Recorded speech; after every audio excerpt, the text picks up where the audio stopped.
Hello friends, welcome back to our channel. कैसे हो आप सब? आई होप आप सब अच्छे होंगे और आप सबकी पढ़ाई भी अच्छी चल रही होगी।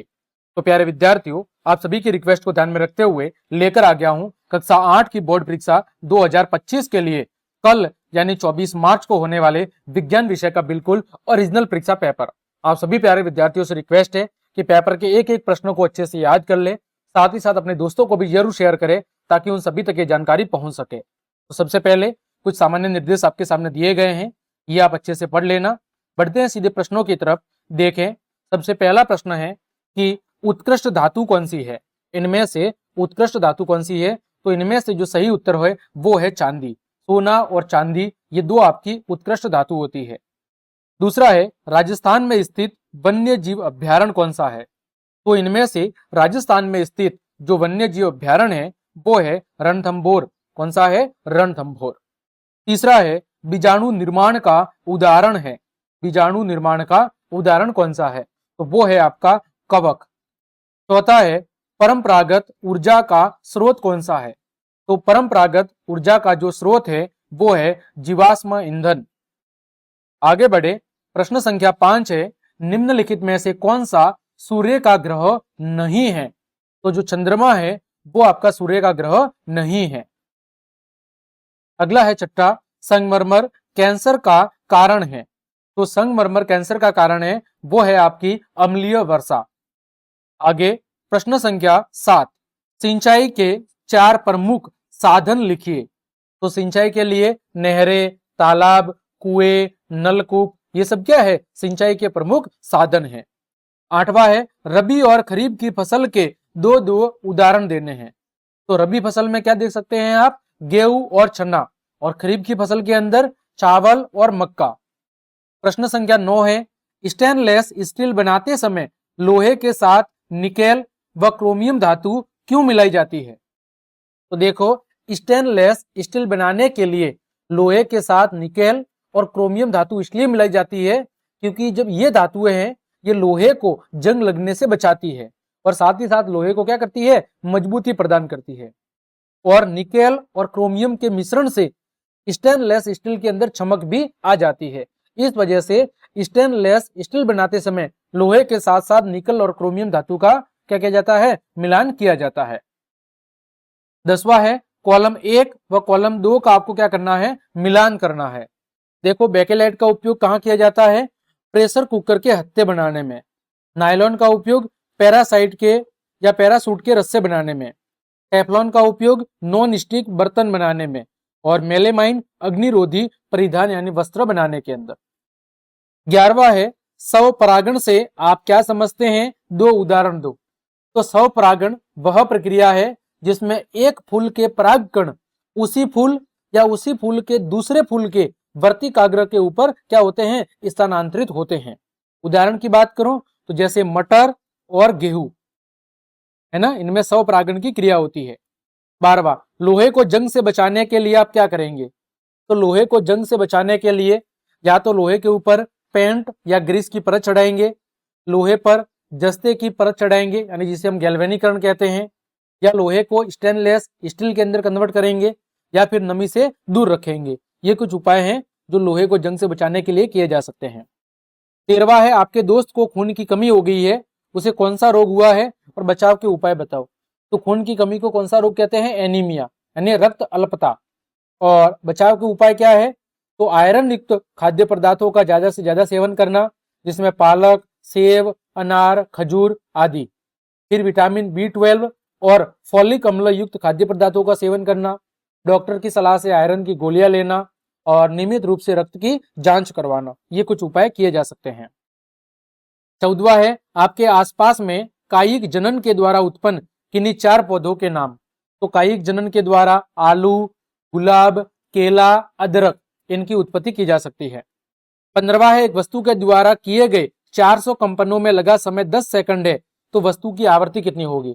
तो आवृत्ति क्या होगी? 400/10 यानी कि 40 हर्ट्ज प्रति सेकंड किए गए कंपन कितने होंगे? 40 होंगे। तो आवृत्ति यहाँ पर कितनी होगी? 40 हर्ट्ज होगी।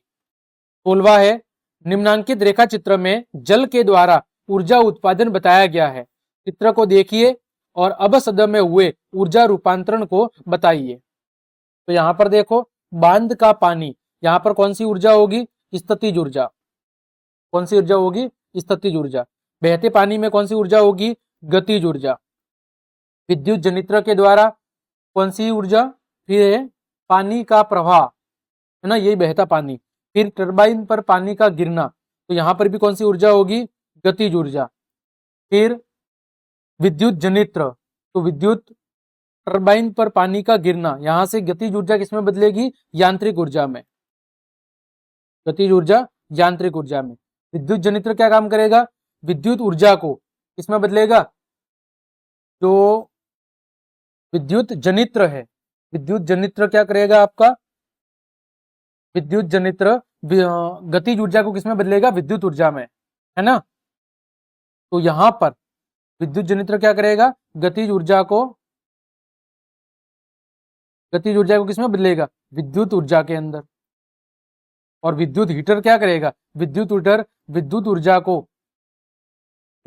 किसमें बदलेगा? ऊष्मा ऊर्जा में। ठीक है, देखो बांध के पानी में कौन सी ऊर्जा होगी? स्थितिज ऊर्जा। बहते पानी के अंदर कौन सी ऊर्जा होगी? गतिज ऊर्जा। विद्युत जनित्र क्या करेगा? इस गतिज ऊर्जा को, या गतिज ऊर्जा से जो यांत्रिक ऊर्जा बनी है, तो आपको केवल समय पूछा है, तो गतिज ऊर्जा को इसमें बदलेगा? विद्युत ऊर्जा में। और हीटर क्या करेगा? विद्युत ऊर्जा को ऊष्मा ऊर्जा के अंदर बदलेगा। आगे बढ़े, प्रश्न संख्या 17। सेब को चाकू से काटने पर कुछ समय के बाद सेब का रंग भूरा हो जाता है, क्यों? देखो सेब के अंदर फिलोनिक्स नामक यौगिक होते हैं। जब सेब को काटा जाता है तो ये जो यौगिक है ये हवा के संपर्क में आते हैं, और कौन सी विक्रिया होती है? ऑक्सीकरण की। और ऑक्सीकरण की विक्रिया के कारण जो सेब में मौजूद आपके पदार्थ हैं, या जो सेब है उसके अंदर कौन सा रंग का पदार्थ बनता है? मेलामिन नाम का एक भूरे रंग का पदार्थ बनता है। और उस मेलामिन नाम के पदार्थ की वजह से ही सेब का रंग क्या हो जाता है? भूरा हो जाता है। यानी आपको क्या लिखना है कि सेब को चाकू से काटने पर जब सेब कुछ समय के लिए खुला पड़ा रहता है तो ये वायुमंडल की ऑक्सीजन के साथ संपर्क में आकर मेलामिन नामक पदार्थ बनाता है, और उस मेलानिन नामक पदार्थ की वजह से ही सेब का रंग भूरा हो जाता है। 18वां, साइबर सुरक्षा हमारे लिए क्यों आवश्यक हो गई है, समझाइए। तो देखो साइबर सुरक्षा आज के जमाने के लिए, या आज के जमाने के अंदर बहुत ज्यादा जरूरी हो गई है, क्योंकि हमारी व्यक्तिगत या जो वित्तीय जानकारी है वो सब कहाँ पर है? ऑनलाइन संग्रहित है, जिसे हैकर्स क्या कर सकते हैं? चुरा सकते हैं। फिर साइबर अपराधों की संख्या दिन ब दिन बढ़ती जा रही है, जिससे हमें वित्तीय और भावनात्मक नुकसान भी हो सकता है। साथ ही साथ ऑनलाइन गतिविधियां हमारी प्रतिष्ठा को भी प्रभावित कर सकती है, हमारी गोपनीयता को भंग कर सकती है। अतः साइबर सुरक्षा हमें ऑनलाइन सुरक्षित रहने और साइबर अपराधों से बचने में क्या करती है? मदद करती है। 19वां है, वायु दाब डालती है, प्रयोग के द्वारा सिद्ध करो। तो आप कैसे कर सकते हैं? गुब्बारे की मदद से कर सकते हैं। एक गुब्बारे में हवा भरेंगे और आप देखेंगे कि जैसे जैसे गुब्बारे के अंदर हवा भरते जाते हैं तो कुछ समय के बाद गुब्बारा फूट जाता है। इसका मतलब क्या है कि गुब्बारे के अंदर जैसे जैसे हवा की मात्रा बढ़ती जा रही है तो गुब्बारे की दीवारों पर दाब भी बढ़ता जा रहा है, और एक स्थिति ऐसी आएगी कि अधिक दाब के कारण गुब्बारा क्या हो जाएगा? फूट जाएगा।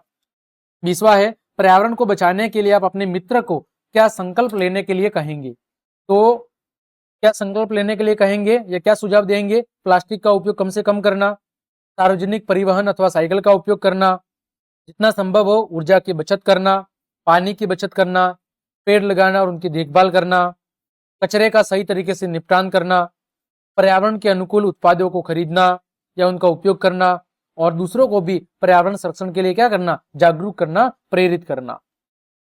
21 है, सड़क पर चलते समय रखी जाने वाली 2 सावधानियां। तो पहला तो हमेशा फुटपाथ पर चले, और यदि फुटपाथ ना हो तो सड़क के किनारे पर चले। सड़क पार करते समय दाएं बाएं देखें और सुनिश्चित करें कि कोई भी वाहन नहीं आ रहा है। विद्यालय को स्वच्छ रखने के 2 सुझाव। पहला, कक्षा और विद्यालय परिसर में कूड़ा नहीं फैलाना और कूड़ेदान का उपयोग करना है। शौचालय और पेयजल स्थानों को साफ रखना है। 22, आपके आसपास के क्षेत्र का मूल्यांकन करते हुए निम्नलिखित प्रश्नों के उत्तर दो। गांवों की अपेक्षा शहरों में प्रदूषण ज्यादा क्यों होता है? तो शहरों के अंदर वाहनों की संख्या अधिक होती है, उद्योग और निर्माण कार्य ज्यादा प्रदूषण फैलाते हैं। गांवों में जनसंख्या और वाहनों की संख्या भी कम होती है और कृषि गतिविधियां ज्यादा होती है, जिससे प्रदूषण भी कम फैलता है। वह है, हमें एयर कंडीशनर एसी का सीमित उपयोग क्यों करना चाहिए? तो देखो जो एसी होती है वो ऊर्जा की बहुत ज्यादा खपत करती है, जिसमें जीवाश्म ईंधन का उपयोग होता है। ये जीवाश्म ईंधन का उपयोग बढ़ता है और प्रदूषण भी फैलता है। इसके अलावा एसी से क्लोरोफ्लोरोकार्बन नामक की एक हानिकारक गैस निकलती है जो ओजोन परत को भी नुकसान पहुंचाती है। है जलाशयों में शैवाल ब्लूम उत्पन्न होने से क्या हानि है? तो जलाशय के अंदर शैवाल ब्लूम उत्पन्न होने से ऑक्सीजन की जो मात्रा है वो क्या हो जाती है? कम हो जाती है। और जल में ऑक्सीजन की मात्रा कम होने से जो जलीय जीव है उनके लिए खतरा पैदा होता है और ये पानी की गुणवत्ता को भी खराब करता है और पीने के पानी के लिए या जो पीने का पानी होता है उसको भी क्या कर देता है? दूषित कर देता है। अथवा में हीरे और ग्रेफाइट की संरचना में अंतर बताना है। तो देखो, ग्रेफाइट की जो संरचना है वो परतों वाली संरचना होती है। कार्बन परमाणु त्रिकोणीय रूप से जुड़े होते हैं। ग्रेफाइट मुलायम और विद्युत का सुचालक होता है।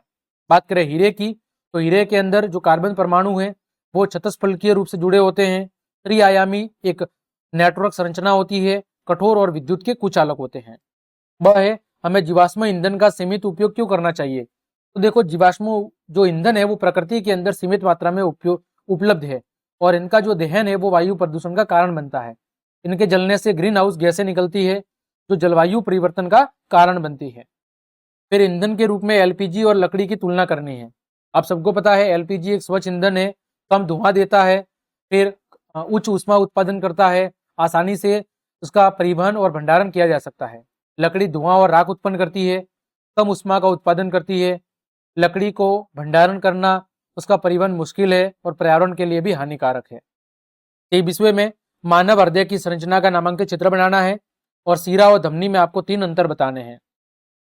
अथवा में है मादा जनन तंत्र का नामांकित चित्र बनाना है और आंतरिक निषेचन और बाह्य निषेचन में आपको 3 अंतर बताने हैं। आगे प्रश्न संख्या 24 है, आपको एक विद्युत चुंबक बनानी है। आप किन किन वस्तुओं का उपयोग करेंगे? चित्र बना के समझाना है। तो विद्युत चुंबक बनाने के लिए लोहे की कील, तांबे का तार, बैटरी और इंसुलेटेड टेप, इनका उपयोग आप करेंगे और आपको चित्र बना के इसको समझाना है। अथवा में है विद्युत घंटी का नामांकित चित्र बनाकर उसे बनाने की विधि बतानी है। 25 में है रात को तारे, जो तारे हैं वो टिमटिमाते हुए क्यों दिखाई देते हैं? और है पानी से भरे पात्र का पैंदा हमें ऊपर उठा हुआ क्यों दिखाई देता है, ये समझाना है। अथवा में है उत्तल लेंस की बनावट कैसी होती है? किसी व्यक्ति को पास स्थित वस्तुएं स्पष्ट दिखाई नहीं देती तो कौन से लेंस का चश्मा बनवाना पड़ेगा? तो देखो, उत्तल लेंस की अगर मैं बनावट की बात करूं तो कैसी होती है? तो ये बीच में से मोटा होता है और किनारों से पतला होता है। यदि किसी व्यक्ति को पास की वस्तु दिखाई नहीं देती है तो फिर उसे उत्तल लेंस का चश्मा बनवाना पड़ेगा, क्योंकि उसके अंदर कौन सा दोष है? दूरदृष्टि दोष। और अवतल लेंस से बना प्रतिबिंब कैसा होता है? तो हमेशा आभासी, सीधा और वस्तु से छोटा होता है। ठीक, तो प्यारे विद्यार्थियों, ये था कक्षा 8 विज्ञान विषय का बिल्कुल ओरिजिनल बोर्ड परीक्षा पेपर। उम्मीद करता हूं कल की बोर्ड परीक्षा में निश्चित रूप से छपेगा। अतः आप सभी प्यारे विद्यार्थियों से रिक्वेस्ट है, पेपर को अच्छे से तैयार कर ले ताकि आपकी बोर्ड परीक्षा का पेपर बहुत ही अच्छे से हो। तो यदि आपको मेरी क्लास और ये मेहनत पसंद आई है तो फिर लाइक, कमेंट, शेयर और सब्सक्राइब जरूर करें।